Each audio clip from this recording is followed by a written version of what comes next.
Hi YouTube, welcome to now. I'm going to talk about the first week of fourth year. Yeah, I think I said that right. So the first week of my fourth year medical school is now done. I think I mentioned in my earlier video that I'm doing my pathology rotation. It is an elective. John's also doing a pathology rotation, and we chose this because we knew we'd be studying for step 2 of the boards. And so we kind of wanted one, we knew our hours were going to be pretty easy and predictable so that we could get a lot of hours and studying on top of it. And pathology is just a good review one. Pathologists are so smart, they know the first 2 years of med school, I think, better than anybody, especially that first year. So it's just great to have a resource and to ask any questions you have, and then it's good. I mean, we looked over a bunch of different anemias and all the different things. So anyways, it's great. I am in a smallish town, so there's only one pathologist where I'm at, and it's been great. He's actually never had a student before, and I think it's going perfect. My typical day, I get down there at about 8 o'clock, and he usually has the slides from the previous day all done already, and so then we go and he'll look at some and then he'll hand it to me. He gave me kind of my own microscope to use while I'm here, and so maybe if there's like 2 slides with the same thing on it, he'll look at one and be like, oh yeah, and hand it to me, and then I'll get to look at it and be like, oh, I think these are squamous, this is definitely looks like skin, here's the melanocytes, and so I get to look through them and kind of make my own observations, and it's very kind of in a non-intimidating environment. He's like, what are your observations? What do you see? So sometimes I'll see a slide and I'll have like no idea what tissue I'm looking at. I'm like, well, the cells are medium size and the nuclei, or the nucleus in the cell is dark, and there seems to be kind of more clear cytoplasm. Oh, and I see these other, and so I just start describing it, and then I'm like, oh, actually this probably looks like, you know, some type of gland, or oh, these look like mucin cells, like, oh, it doesn't look exactly like colon, so maybe it's, you know, and so then I get to go through, make my own observations, and then he's there to correct me and then to point out things like, oh, what do you notice, you know, at the very top, you know, side, are those darker, are those lighter, are those organized, are they not? And so I get to do that.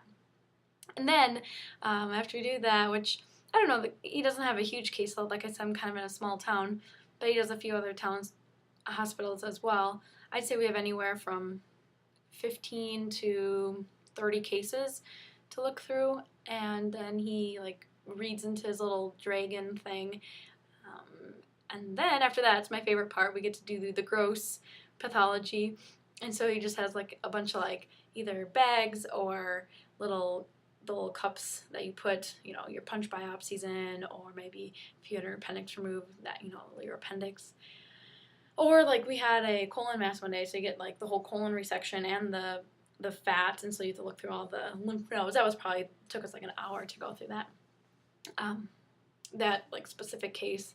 But anyways, I love the gross because he lets me put on the apron, and after like the first day, I don't know, I just tried to kind of, I don't know, I'm always been pretty good at just guessing, okay, well, what comes next? How can I be more help? So I'm just sitting there and passively learning. I like to actively do things, even if it's meaningless things.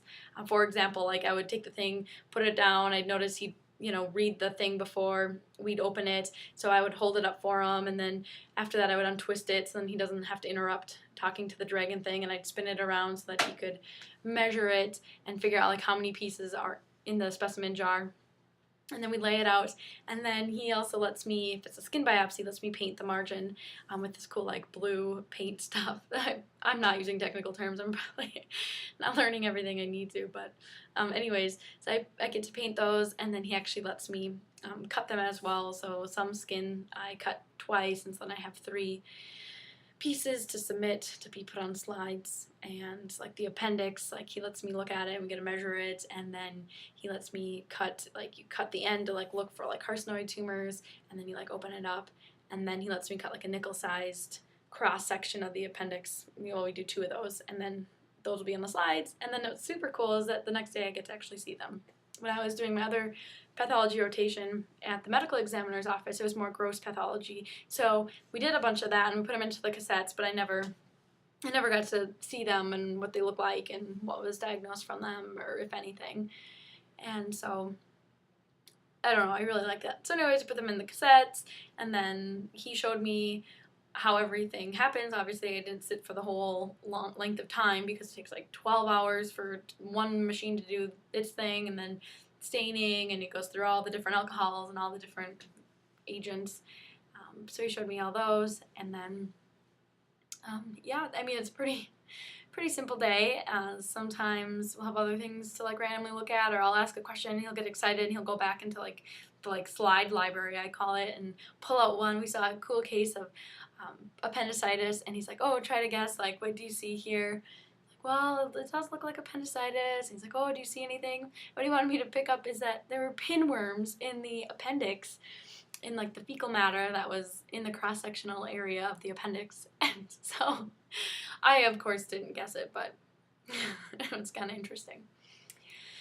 So yeah, I mean, like, my typical day is from 8 to, I don't know, I guess I probably could be done like 8 to noon or 8 to 11:30, but I always like hang out, and sometimes if we have other stuff to look at, he said like I should be done at noon, but I always usually stick around to like 1:30. And then I study from there on out. So yeah, it's been a good week. He let me go home on Thursday, which was really fun. It was John and I's 3rd year anniversary on this past Wednesday, and so he's like, you should go home. He knew that we had reservations for a restaurant over the weekend, and so that was really nice. And now I'm back here in my little nursing home room for the rest of the week, and then I move out. So pretty short rotation. So let's see, that was pretty much Monday through Thursday, typical work week. I'd wake up about 5:30, which I hate waking up early, but I also know it's my best study time. So I wake up at about 5:30, between 5:30 and 6. I actually get out of bed by about 6. And then make my coffee and have breakfast, and I usually listen to about 2 or 3 more of the DIT Step 2 lectures. And then I get ready for my day and go to work, and then I usually have lunch in the cafeteria. They can have free food here in the cafeteria, so it's really nice for med students. And then, depending, there's a cute coffee shop here, like I think the only coffee shop in town, but it closes at 3, which is kind of annoying. But and some days I don't get done, and like, I don't know, sometimes I just come home and kind of like need to decompress for like half hour, and then it's not worth walking to the coffee shop and sitting there for 20 minutes. Some days I do. Otherwise, the public library is not too far either, so I just walk to the public library, and I seem to get a lot more done there than I ever do in this room. So that was kind of my daily schedule. I notice I don't do well like learning or studying or trying to attempt to get stuff done pretty much after 6, or even like after 5. I come home from the library, I have dinner. I've been trying to do my like Jillian Michaels 30-day shred workout, and then just hang out and go to bed by like 9:30. So I don't know, it's a good study schedule. I think I get workout in, I get my study time in, I get something else done. Like, I don't know, it's helpful not to be studying all day. I at least get 4, 5, 6 hours of the Path lab to just be doing something else. So that's been nice. So yeah, Wednesday celebrated our 3rd year anniversary, our wedding anniversary, which I can't believe has gone by so fast. And then on Saturday we went out to dinner. That was really fun. A little fancy like white tablecloth reservation place, so that was fun. Had some delicious food, like scallops, and John had like steak medallions or something. That was good and really fun. And now we just studied and we hung out. The family we live with, they have a little boy, and so we went to the pool with him on Saturday, and so I got a little bit of sun, which you can't tell in this video. I look like a ghost. I'm still so white. I don't get outside very much. Yeah, that's all I was going to show you, because I haven't talked much about my board studying plan. I know last year I did videos every single night preparing for level 1. But this year, I don't know, it just doesn't seem as intense as it did for level 1 or step 1. So, I don't know. we've been slowly studying like the past, I think we did like about 45 days prior to our test, which is on Saturday, which is crazy. Just did a few lectures a day, and then these last 2 weeks we've been doing, I don't know, anywhere from like 7 to 9 lectures a day. But I thought I would show you my schedule. Like, for example, this was on Thursdays. Actually, that was like hardly any lectures. 1 through 6, listen to those. And then I always take a 50 question test and I record my score. Not too bad. And then Gyne and that. I'm still, I think I said in the earlier video, I think I was a day or two behind. I am still a day or two behind, but it's not a big deal. I'll finish the rest of Gyne tonight, hopefully, and then do most of my OB lectures tomorrow, and then on Tuesday I'll finish. And that gives me plenty of time. I think that on Wednesday and Thursday I'll go through step up to step 2 another time and just, write. I'm a active learner, so I need to like write out things. Like if there's a table, I said like memorize this, but I never actually sat down and memorized it. I will write that down, put it on a piece of paper, go over it, and kind of do that kind of studying. But honestly, I feel pretty prepared even right now. My 50 questions have been going really great. I took the COMSA-C, which is like kind of like a half COMLEX test, and I scored really well. So honestly, if I even get 100 points less than what I scored on the COMSA, I will be happy, which is just crazy. I think it's still a fluke or something, but and all my COMATs went well, so I don't know, I'm feeling pretty confident.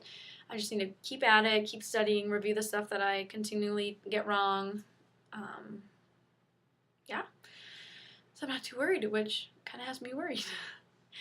Anyways, so that is all. I hope you guys are doing well, and next time I make this video, I will be done with my level 2 board exam, and I will be vacationing in a totally different state with both of our families. So I'll see you guys later.